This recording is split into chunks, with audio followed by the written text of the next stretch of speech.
1955 ते 1975 तब्बल 20 वर्ष महाशक्ती अमेरिका एक युद्ध लढत होती। या युद्धात अमेरिकेचे जवळपास 60,000 सैनिक मारले गेले, हजारो सैनिक जखमी झाले।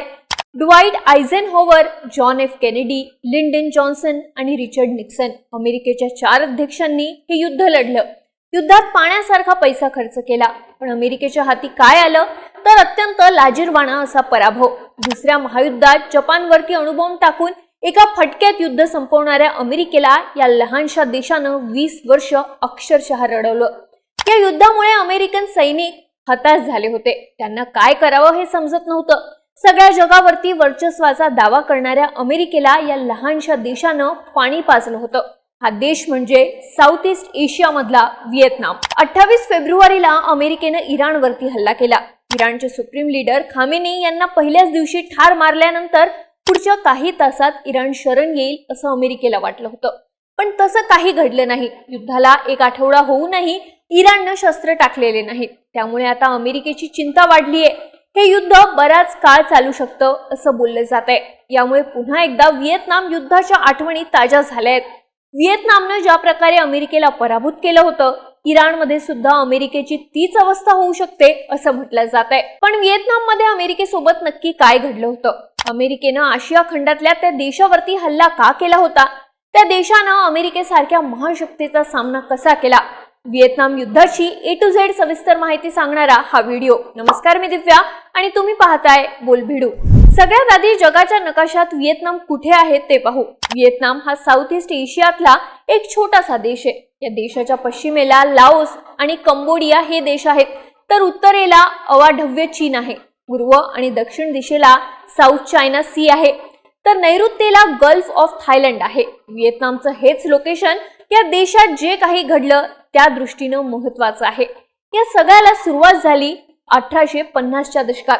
त्या काळी युरोपातले अनेक देश साऊथ ईस्ट एशियामध्ये व्यापार करण्यासाठी येत होते। यातलाच एक देश होता फ्रान्स। फ्रान्स 1858 साली चीन सोबत व्यापार करण्यासाठी व्हिएतनाममध्ये आला होता, पण तिथं पोहोचल्यानंतर फ्रान्सनं हळूहळू या देशामध्ये हातपाय पसरायला सुरुवात केली। इंग्रजांनी ज्या प्रकारे भारतात व्यापार करण्याच्या बहाण्यानं पूर्ण भारतावरती नियंत्रण मिळवलं, तसंच फ्रान्सनं व्हिएतनाममध्ये केलं। पण फ्रान्स तेवढ्यावरच थांबला नाही, त्यानं व्हिएतनाम सोबतच कंबोडिया आणि लाओस या देशांवरही नियंत्रण मिळवलं। 1893 पर्यंत फ्रान्सने या 3ही देशांना जिंकून घेतलं आणि तिथं आपली सत्ता स्थापन केली। फ्रान्सने या 3 देशांचा मिळून एक नवा देश बनवला आणि त्या देशाला नाव दिलं फ्रेंच इंडोचायना। पुढचे 44 वर्ष म्हणजेच 1937 पर्यंत फ्रान्सने या देशावरती राज्य केलं। पण 1937 साली चीन आणि जपान या 2 देशांमध्ये युद्धाला सुरुवात झाली। या युद्धामध्ये चीनला साऊथ ईस्ट एशियामधून कोणतीही मदत मिळू नये असा प्रयत्न जपानचा होता। त्यामुळे 1940 साली जपाननं फ्रेंच इंडोचायना मधल्या व्हिएतनामवरती हल्ला केला। फ्रान्सचा या युद्धात पराभव झाला आणि व्हिएतनामवरती जपाननं ताबा मिळवला। मात्र जपाननं फ्रान्सला व्हिएतनाम मधून बाहेर हाकललं नाही। जपाननं तिथे फ्रान्सला प्रशासकीय अधिकार दिले, मात्र देशाचं पूर्ण नियंत्रण आपल्याकडे ठेवलं। याच काळात जगात दुसऱ्या महायुद्धाला सुरुवात झाली होती। या युद्धात जपान हिटलरच्या जर्मनीकडून लढत होता, मात्र 1945 पर्यंत जपान या युद्धात हरायला आला होता। त्यामुळे नाईलाजानं जपाननं व्हिएतनाम मधून आपलं सैन्य माघारी बोलवलं। पण असं करताना त्यानं व्हिएतनामची सत्ता बाओ दाई नावाच्या व्यक्तीकडे दिली। बाओ दाई हे व्हिएतनामच्या नुएन राजवटीचे शेवटचे राजे होते। जपाननं त्यांना आपली कठपुतळी बनवून व्हिएतनाममध्ये सत्तेत बसवलं। मात्र जपानसाठी दुसऱ्या महायुद्धाचा शेवट अत्यंत भयानक झाला। 1945 साली अमेरिकेनं हिरोशिमा आणि नागासाकी या 2 शहरांवरती अणुबॉम्ब टाकून जपानला बेचिराख केलं। यानंतर जपान लगेच सरेंडर झाला, सोबतच त्यानं व्हिएतनामवरचं आपलं कंट्रोलही सोडलं। अशा प्रकारे जपान व्हिएतनाम मधून गेला। मात्र त्यानंतर फ्रान्सनं पुन्हा एकदा व्हिएतनामवरती आपलं नियंत्रण मिळवायला सुरुवात केली। पण यावेळी फ्रान्सला व्हिएतनामच्या एका व्यक्तीचा विरोध सहन करावा लागला। याच व्यक्तीनं पुढे जाऊन व्हिएतनामच्या स्वातंत्र्य युद्धाला सुरुवात केली होती। अमेरिकेविरुद्धच्या युद्धातही या व्यक्तीची भूमिका सर्वात महत्वाची होती। ही व्यक्ती म्हणजे हो चिन मिन। त्यांना व्हिएतनाममध्ये अंकल हो असंही म्हटलं जातं। हो चिन मिन यांचा जन्म 1890 साली उत्तर व्हिएतनाममध्ये झाला होता। ते तरुणपणापासूनच कम्युनिस्ट विचारधारेनं प्रभावित होते। अमेरिका आणि पाश्चिमात्य देशांच्या भांडवलशाही वृत्तीला त्यांचा कडवा विरोध होता। हो ची मिन ज्या काळात लहानाचे मोठे झाले त्या काळी व्हिएतनामवरती फ्रान्सचं कंट्रोल होतं. फ्रान्सला आपल्या देशातून बाहेर हाकलण्याचं हो ची मिन यांचं ध्येय होतं. यासाठी त्यांनी 1930 साली हाँगकाँगमध्ये इंडो चायनीज पार्टीची स्थापना केली. ते या माध्यमातून आजूबाजूच्या देशांमधल्या व्हिएतनामी स्थलांतरितांना एकत्र करत होते. मात्र 1941 साली जपाननं फ्रान्सचा पराभव करून व्हिएतनामवरती नियंत्रण मिळवलं. त्यानंतर हो ची मिन यांनी जपान विरुद्ध लढाई सुरू केली.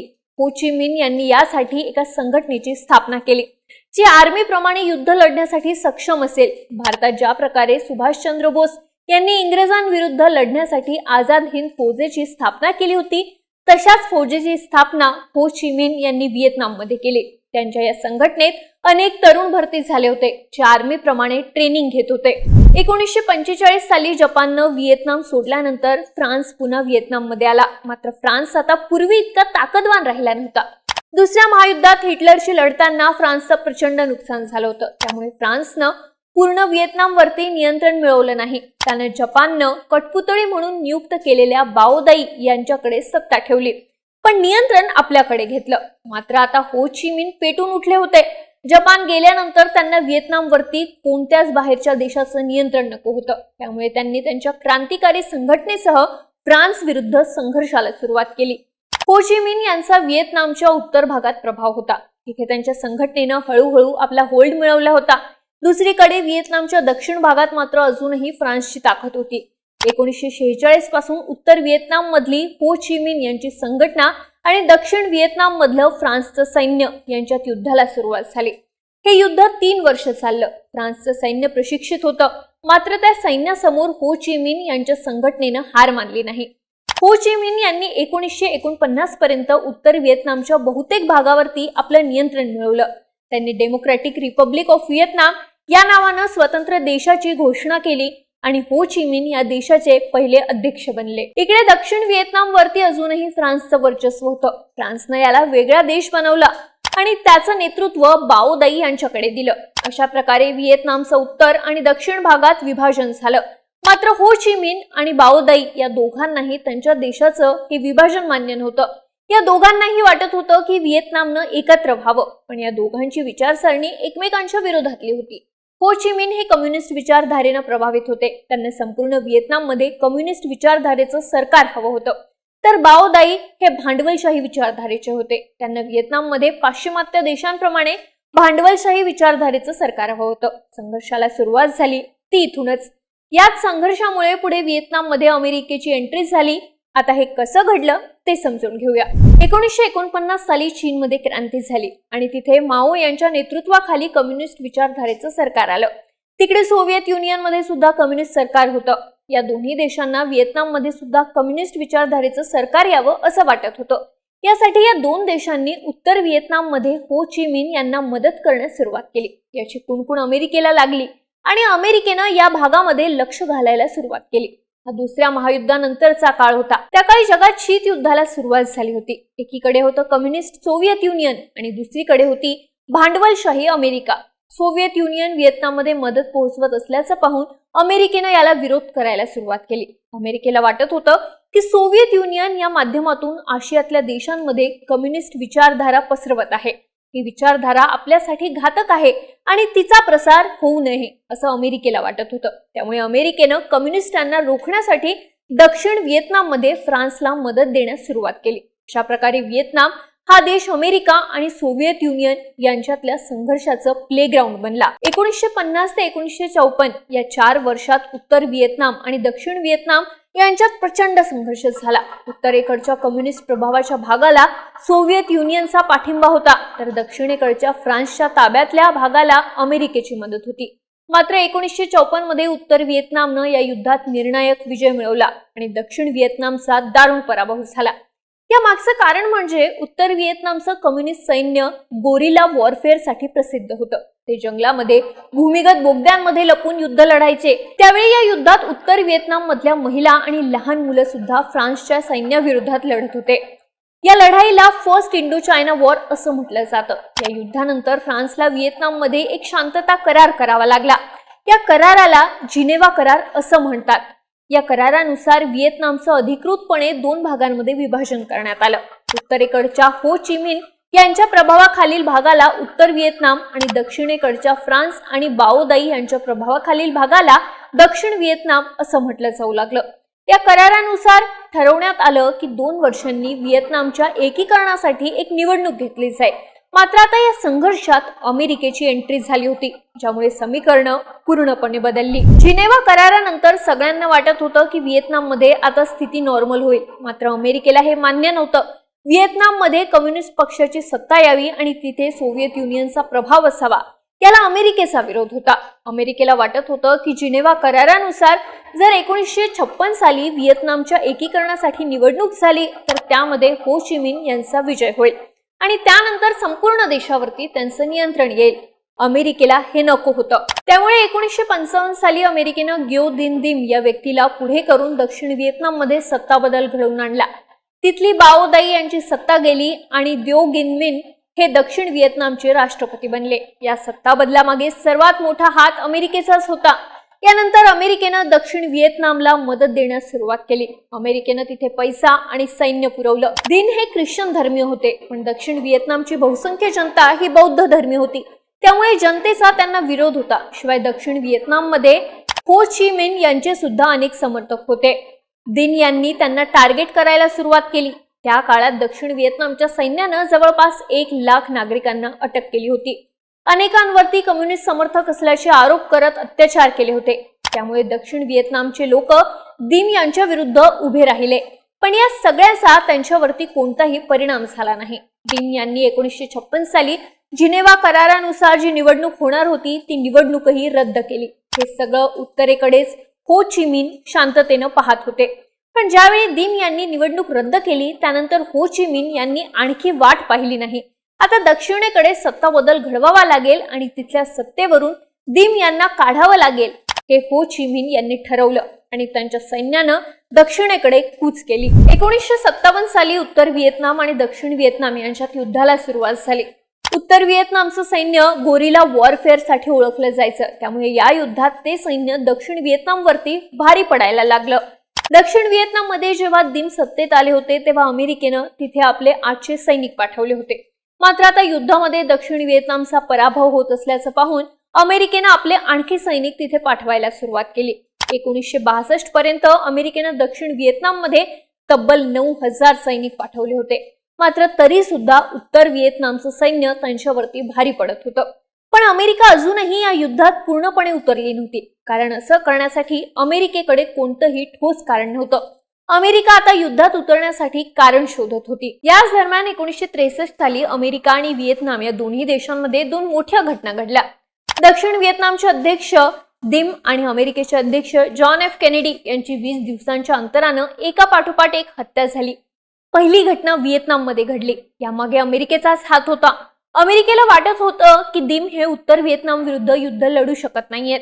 त्यामुळे दिम यांना अमेरिकेनं सत्तेत बसवलं होतं. त्यांनाच अमेरिकन सत्तेतून बाहेर करण्याचा प्लॅन रचला. नोव्हेंबर 1963 मध्ये दक्षिण व्हिएतनामच्या सैन्यानं अमेरिकेच्या मदतीनं राष्ट्रपती दिम यांच्या विरुद्ध उठाव केला. या उठावादरम्यान दिम आणि त्यांच्या भावाची हत्या झाली. या घटनेनंतर अवघ्या 20 दिवसात अमेरिकेत अध्यक्ष जॉन एफ केनेडी यांची सुद्धा हत्या झाली. केनेडी यांच्या हत्येनंतर लिंडन बी जॉन्सन अमेरिकेचे अध्यक्ष बनले. आता अमेरिकेला व्हिएतनाम युद्धात थेट उतरायचं होतं, पण अजूनही अमेरिकेकडे ठोस कारण नव्हतं. मात्र हे कारण अमेरिकेला लवकरच मिळालं. ऑगस्ट 1964 मध्ये व्हिएतनाम जवळच्या समुद्रातून अमेरिकेचं एक जहाज प्रवास करत होतं. या जहाजावरती उत्तर व्हिएतनामच्या सैनिकांनी हल्ला केला.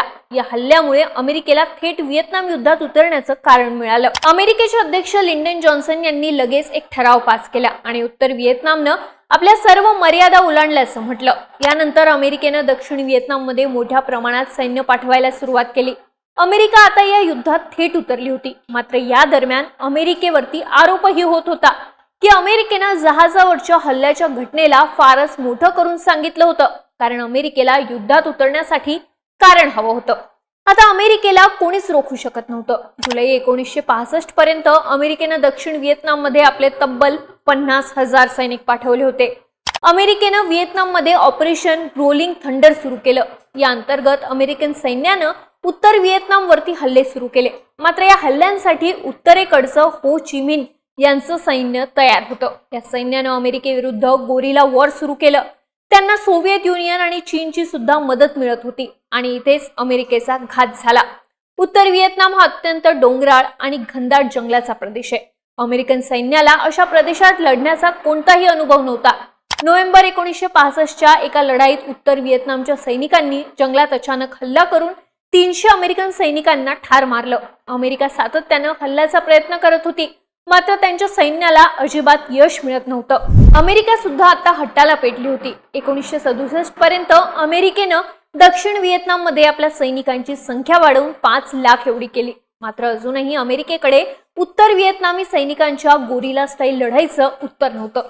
त्यातच व्हिएतनामचे जंगल, डोंगरदऱ्या आणि मोठमोठ्या नद्यांमुळे अमेरिकन सैनिकांना युद्ध लढण्यात अनेक अडचणी येत होत्या. त्यामुळे हट्टाला पेटलेल्या अमेरिकेनं सर्व मर्यादा ओलांडल्या.